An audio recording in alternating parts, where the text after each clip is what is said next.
तुमचा जेव्हा नरेंद्र मोदींवर विश्वास आहे तर तुम्हाला फोडाफोडीचं राजकारण करायची काही गरजच नव्हती। गेली 500 वर्षापासून जो आमचा प्रभू श्रीराम वनवासात होता, त्या श्रीरामाला आमच्या देवाऱ्यात आणून बसवण्याचं सर्वात मोठं पुण्याचं काम नरेंद्रभाई मोदींनी केलेलं आहे। जे काही सर्वे झाले भाजपचे, त्या सर्वेमध्ये कुठेही सुद्धा नरेंद्र मोदी परत पंतप्रधान होताना दिसत नाहीत। सोलापूरला भकास करण्यामध्ये पहिला ह्यांचा हात आहे। ह्यांच्या हातात 40 वर्ष सत्ता होती, 40 आणि तुम्ही आता आमच्यावर बोलायला लागलात। लोकसभा निवडणुकीतील 4 टप्प्यातील मतदानाची प्रक्रिया पार पडलेली आहे आणि त्या जिथं मतदान झालं आहे त्या सर्वच ठिकाणी आता जिंकणार कोण याच्या चर्चा सुरू झाल्या आहे। तर 4 जूनला अजून बराच अवधी आहे, मात्र जिथं मतदान झालं आहे त्या सर्व चहाच्या टपऱ्या असतील, नाश्त्याचे सेंटर्स असतील, तिथं राजकीय पक्षाचे पदाधिकारी असतील किंवा सर्वसामान्य लोक असतील, तिथं गणिताची आकडेमोड करताना पाहायला मिळत आहेत।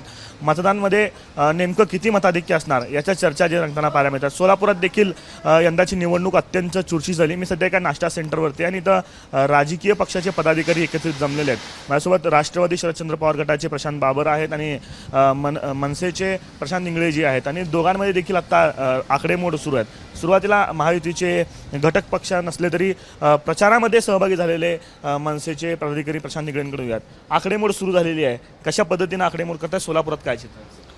बघा, सोलापूर शहरामधली सोलापूर लोकसभा मतदारसंघामध्ये 6 मतदारसंघ आहेत। मोहोळ, उत्तर सोलापूर, दक्षिण सोलापूर, माढा, पंढरपूर, मंगळवेढा। 6 मतदारसंघामध्ये 19,78,000 ते 80,000 मतदान आहे। त्याच्यापैकी ह्या 6 मतदारसंघामध्ये आमचे 5 महायुतीचे म्हणजे भाजपाचे 4 आणि महायुतीचा घटक पक्ष असे 5 आमचे लोकप्रतिनिधी आमदार आहेत। त्यातल्या त्यात सोलापूर जिल्ह्याचा, सोलापूर शहराचा, या महाराष्ट्राचा, या देशाचा विकास, रस्ते जे नरेंद्र मोदी साहेबांनी जे हायवे बनवले त्याच्यामुळं सोलापुराला एक विकासाची चालना मिळालेली आहे। आणि त्यातल्या दुसरा महत्त्वाचा मुद्दा म्हणल्यानंतर सर्वात जर आत्मीयता सोलापूरकरांची असू द्या, या देशाची असू द्या, या महाराष्ट्राची असू द्या, महाराष्ट्रातील जनतेची असू द्या, भारतीयांची असू द्या, ह्यांची सर्वात मोठी जी इच्छा होती, जी गेली 500 वर्षापासून जो आमचा प्रभू श्रीराम वनवासात होता, त्या श्रीरामाला आमच्या देवाऱ्यात आणून बसवण्याचं सर्वात मोठं पुण्याचं काम नरेंद्रभाई मोदींनी केलेलं आहे। अयोध्येचं राम मंदिर झालं, CAA कायदा लागू केला, NRCचं काही केलेलं आहे। ह्या 370 हे जे गेले 70-75 वर्षे भारताला जी एक लागलेली ही होती कीड, म्हणजे जे सारखं धुपत होतं, त्याला कायमचं संपुष्टात आणलेलं आहे। ह्याच्यामुळं आणि त्यातल्या त्यात नरेंद्रभाई मोदीचं आंतरराष्ट्रीय व्यासपीठावर भारताचा एक वेगळा दबदबा नरेंद्रभाईंनी केलेला आहे। भारत हा विकसनशील देशाच्या ह्याच्यामध्ये त्याचं एक मोठं स्थान निर्माण करण्यामध्ये नरेंद्रभाई मोदीचा हात आहे। आज आपली अर्थव्यवस्था गेल्या 10 वर्षाखाली 11व्या स्थानी असताना आजच्या घडीला आज आपण 3ऱ्या स्थानी आहे। आणि महत्त्वाचं म्हणजे नरेंद्रभाई मोदींना 3ऱ्यांदा पंतप्रधान करण्याचं सर्वात मोठं कारण हे आहे भारतीय लोकांचं, सोलापूरकर जनतेचं, की नरेंद्रभाई मोदींनी त्यांनी सांगितलेलं आहे की भारताला आर्थिक महासत्ता बनवू, आज 3 नंबरची आपली अर्थव्यवस्था आपण 3 नंबरला जगात नेऊ, हे जे त्यांनी आमच्यासमोर जे विजन मांडलेलं आहे, त्यामुळे येणाऱ्या काळामध्ये या देशातील आज जगामध्ये सर्वात जर तरुण देश जर कुठला असेल तर भारत आहे। आज भारतामध्ये तरुणाची लक्षणीय वाढ आहे। त्या अनुषंगाने सन्माननीय राजसाहेबांनी भविष्याचा विचार करून, देशाच्या तरुणांचा विचार करून, महाराष्ट्राच्या तरुणाचा विचार करून आणि उद्याच्या भविष्यामध्ये ह्या आपल्या भारताला एक जागतिक जगामध्ये एक महासत्ता बनवण्यासाठी आम्ही बिनशर्त पाठिंबा दिलेला आहे। आणि राजसाहेबांनी ज्यावेळी राजसाहेब हे भविष्यवेते आहेत, तुम्हाला तर सांगण्याची गरज नाही आहे, कारण आजपर्यंत राजसाहेबांनी जे भविष्यामध्ये जे काही घडतं ते अगोदर सांगितलेलं आहे। आम्ही त्यांना भविष्य जाणकार म्हणत नाही, परंतु त्यांच्यात एक मॅग्नेट पॉवर आहे। आणि त्यांना ज्यावेळी विश्वास आहे की ह्यावेळी काही करून आपण 3ऱ्यांदा नरेंद्र मोदी साहेबांना आपल्याला पंतप्रधान करण्यासाठी आपण पाठिंबा दिलो। आणि आम्ही पण सोलापुरामध्ये तळागाळात सर्व भागामध्ये आम्ही गेलो, पाहिलो, लोक आज सोलापूरची जनता असं म्हणते की कोण उमेदवार माहीत नाही, महायुतीचा उमेदवार नरेंद्र मोदीचा आहे म्हणून लोक मतदान करायला लागले। त्यामुळे निश्चितच महायुतीचा उमेदवार रामभाऊ सातपुते सोलापूर लोकसभा 42 लोकसभा मतदारसंघातून हलगी वाजवतच दिल्लीच्या विधानसभेमध्ये जाऊन जय श्रीरामचा नारा देणार आहे। किसन बाबर आपल्यासोबत आहेत. म्हणतात की हलगी वाजत दिल्लीपर्यंत जाऊ. मान्य आहे का हे? आणि तुम्ही कशा पद्धतीने आकडे मोडता? नाही, हे कदापि मान्य नाही. कारण ज्या पद्धतीने 7 मेला सोलापूर लोकसभेचं मतदान झालेलं आहे, त्या पद्धतीने महाविकास आघाडीच्या उमेदवाराला अतिशय चांगल्या पद्धतीने मतदान झालेलं आहे.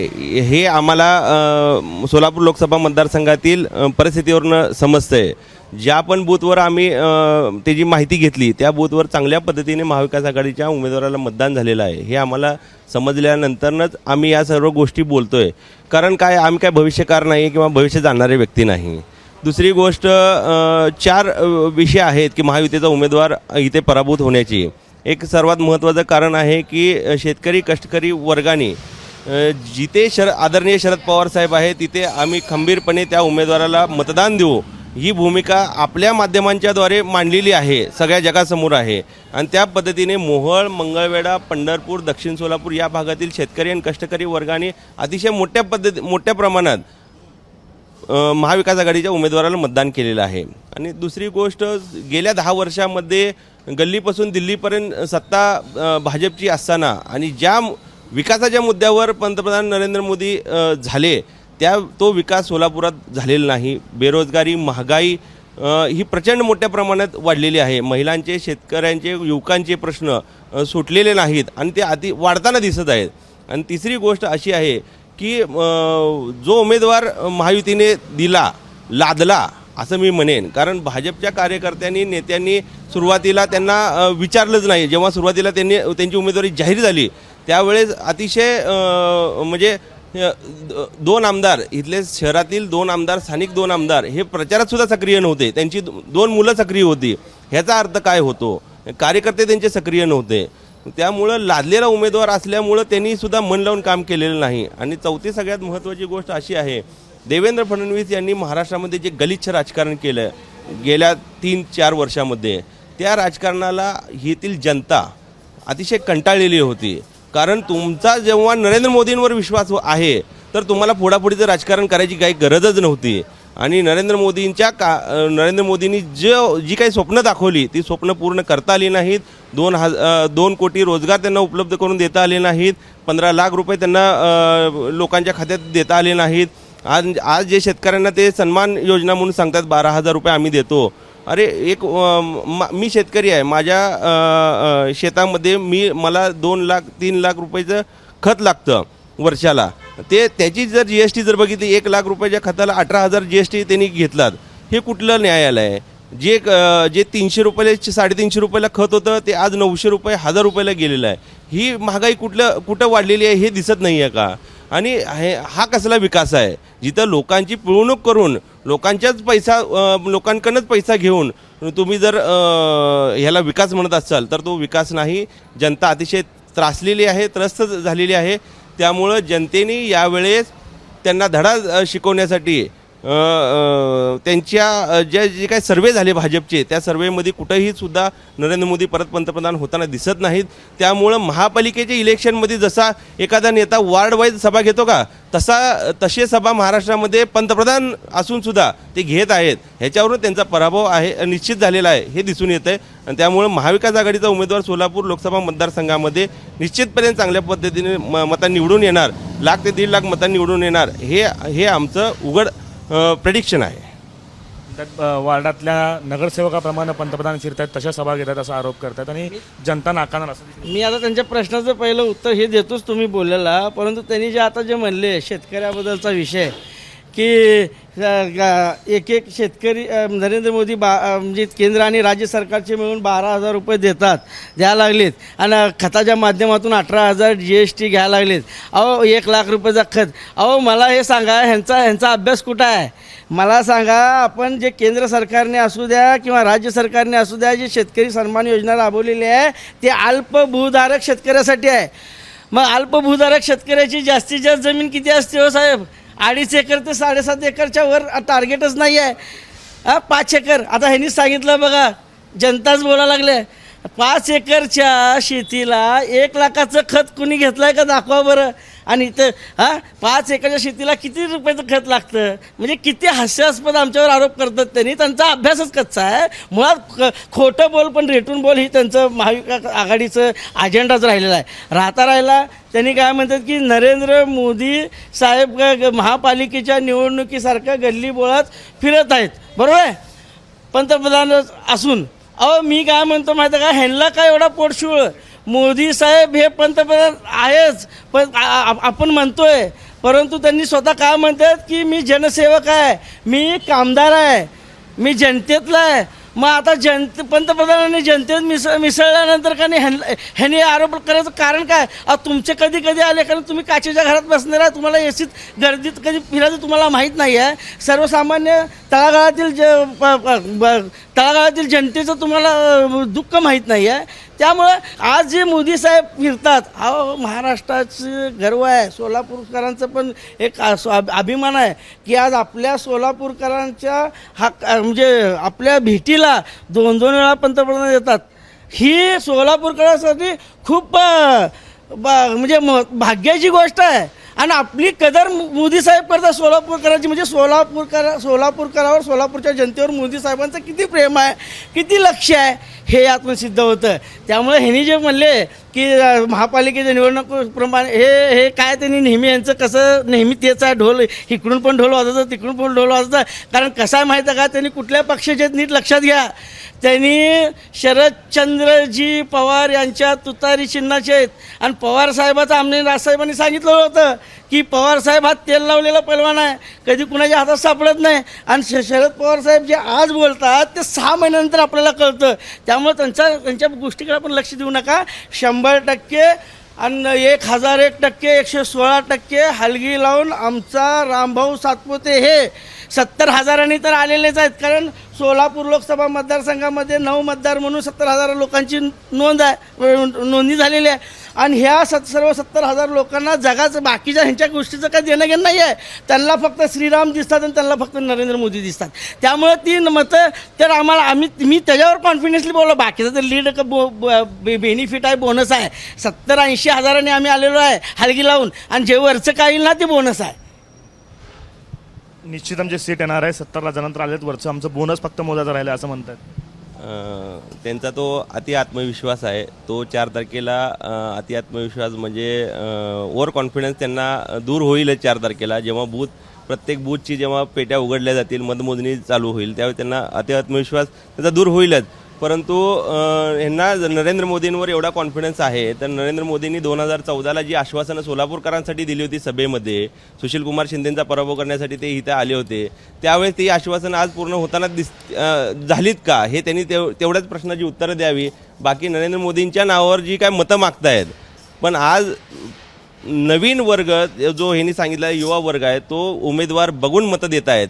त्यामुळं महाविकास आघाडीचा जो उमेदवार आहे तो तरुण आहे, हुशार आहे, सुशिक्षित आहे आणि अभ्यासू आहे. त्यामुळं त्या उमेदवाराच्या पाठीशी सोलापूरमधील जनता ही उभी राहिलेली आहे. ही येत्या 4 तारखेला त्यांना दिसून येईल. आश्वासनं दिली होती, त्या आश्वासनांची पूर्तता काय केलं नाही आणि 4 तारखेला आमच्याकडनं निकाल लागेल. हे बघा ते कसं असतं माहीत आहे का, एक माणसाची मन आहे की 10 कामामधून एखादं काम नाही केलं ना ते 9 कामं केलेलं विचारत नाहीत, पण एक काम काय केलं नाही ते विचारतात. आम्हाला सांगा सोलापूरचे रस्ते बघा, सोलापूरच्या बाकीच्या IT पार्क वगैरे हे मोठमोठे प्रोजेक्ट यायला लागलेत. ह्यांनी सोलापूरची सोलापूरची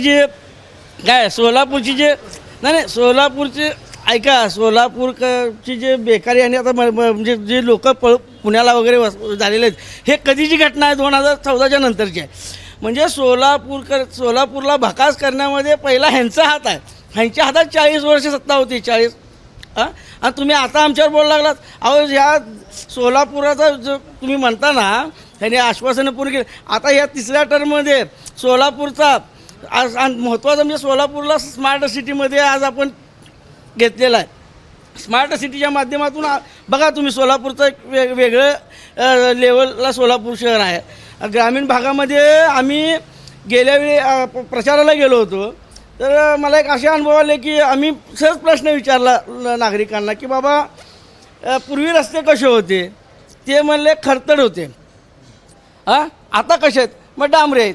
मग मला एक सांगा, हां डांबरी रस्ते आता आहेत म्हणजे मग त्यांच्यामुळे दळणवळण चालू झालं, लोकांना आवक जावक कमी झाली, सर्व विषय ही आहे. बरोबर आहे. मी ह्यांच्या आरोपाकडे मी दुर्लक्ष करतो आहे. फक्त मी ह्याला एवढं चॅलेंज देतो आहे, आमचा उमेदवार आलेला आहे निवडून तुमच्यात. मी आत्तासुद्धा तुम्हाला सांगतो आहे की मी राम सातपुते साहेब हे येणाऱ्या 4 जूनला हलगी वाजवत सोलापूर लोकसभेतून निवडून येऊन दिल्लीला सोलापुरातून जय श्रीराम म्हणत रामाचा हनुमान त्याच्याबरोबर जे काही सहयोगी जातील आणि त्याबरोबर आम्ही सोलापूरच नाही माडा बाकीच्या काही गोष्टी पंतप्रधान तिसऱ्यांदा नरेंद्र मोदीला पंतप्रधान करण्यासाठी जे आपकी बार 400 पार आहे त्याच्यामध्ये सोलापूर पहिल्या नंबरला राहणार आहे. मी ह्याला चॅलेंज करतो. एवढा जर त्यांना आत्मविश्वास असेल, त्यांचा जर अजेंडा बोगसच आहे, त्यांना एवढा आत्मविश्वास असेल तर मी 1,01,000ची त्यांचा पैज लावतो आहे आणि त्या बदल्यात ही 1,000 रुपये मी त्यांना ही देतो आहे. त्यांनी ती पैज स्वीकारावी आणि येणाऱ्या 4 तारखेला मला पूर्ण विश्वास आहे, आम्हाला पूर्ण विश्वास आहे नरेंद्र मोदीच्या नेतृत्वावर, राजसाहेबाच्या नेतृत्वावर आणि प्रभू रामचंद्राचा आम्हाला आशीर्वाद लाभलेला आहे. कारण आमचा प्रभू रामचंद्र आज आमच्या देवारात आलेला आहे आणि 4 तारखेला मी ह्यांच्याकडून हलगी लावून पैसे घ्यायला जाणार आहे. 1,01,000 रुपयांची शरत लावतात, विडा देखील त्यांनी उचलला आहे आणि सुरुवातीला 1,000 रुपये त्यातले त्यांनी समोर ठेवलेले आहेत. निश्चितच. कारण काय आहे, आत्तापर्यंत गेल्या 10 वर्षात अदानी अंबानींनीच सरकार चालवलेलं आहे, त्यामुळं पैसा हा भरपूर आहे मोदी साहेबांकडे. पण आमच्या सहकारी मित्रांनी जो आम्हाला पैज दिलेली आहे, पहिल्यांदा प्रथमतः मी त्यांना ती पैज मी स्वीकारतोच, पण मी त्यांना हे पण सांगू इच्छितो या माध्यमातून की 15 लाख रुपयेसुद्धा मोदी साहेब देणार होते, ते काही दिलेले नाहीत. आणि आमचं जेव्हा सरकार येईल इंडिया आघाडीचं त्यावेळेस 1 लाख रुपये तर आम्ही सर्व महिलांना आम्ही कष्टकऱ्यांना देणारच आहे. पण आता ही तुमची 1 लाख रुपयेसुद्धा मी 4 तारखेला घेईनच, यात काही शंका घेण्यासारखं नाही. कारण महाविकास आघाडीचा उमेदवार निश्चितपणे निवडून येईल. ही पैज त्यांच्याकडे लागते. 1,01,000 रुपयांची शरत लागलेली आहे आणि त्यात बदल्यात विडा जो आहे तो या ठिकाणी उचलण्यात आणि सुरुवातीला 1,000 रुपये जे त्या ठिकाणी देण्यात येते. 4 तारखेला 1 लाख रुपये उर्वरित कोण घेतं हे देखील पाहणं तितकंच महत्त्वाचं ठरणार आहे. तोपर्यंत सोलापूरच्या वेगवेगळ्या केंद्रांवरती अशाच पद्धतीनं चर्चा ज्या आहेत त्या रंगताना आपल्याला पाहायला मिळतील. कॅमेरा पर्सन युकालजीसह आफताब शेख, ABP माझा, सोलापूर. ABP माझा, उघडा डोळे बघा नीट.